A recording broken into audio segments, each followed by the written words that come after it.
1892 ඇමරිකාවේ ඔහායෝ වල ඩේටෝන් කියන හරියේ අයියා කෙනෙකුයි මල්ලි කෙනෙකුයි පටන් ගන්නවා සයිකල් කඩයක්.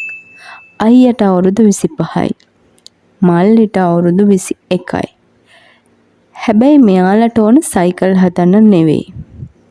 සයිකල් හදන ගමන් සයිකල් කඩේ වැහුවට පස්සේ රෑට මහා ලොකු මැෂින් එකක් හදන්න තමයි මේගොල්ලන්ට ඕනේ.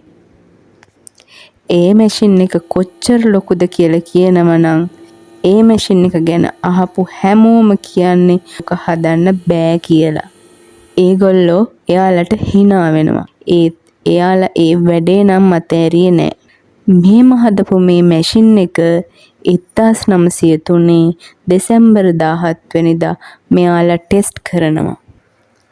එදා තමයි මුළු ඉතිහාසයේ පළවෙනි වතාවට මෑන්කයින්ඩ් එක තප්පර 12ක් අහසට ගෙනියන්නේ. ඒ තමයි ලෝකේ පළවෙනිම ෆ්ලයිට් එක. මේ අයියාගේ නම තමයි විල්බර්, මල්ලිගේ නම ඕවෙල්. මේ දෙන්නටම අපි කියන්නේ රයිට් බ්‍රදර්ස් කියලා. සයිකල් කඩේක ක්‍රීස් තැවරුණු අතකින් අහස අල්ලන්න පුළුවන් නම් ඔයාගේ ඩ්‍රීම් එක කොච්චර ලොකු එකක් වුණත් ඒක ඉස්සරහා අද ඔයා කොච්චර පොඩි වුණත් විශ්වාස කරන්න ඔයාට අහස අල්ලන්න පුළුවන්.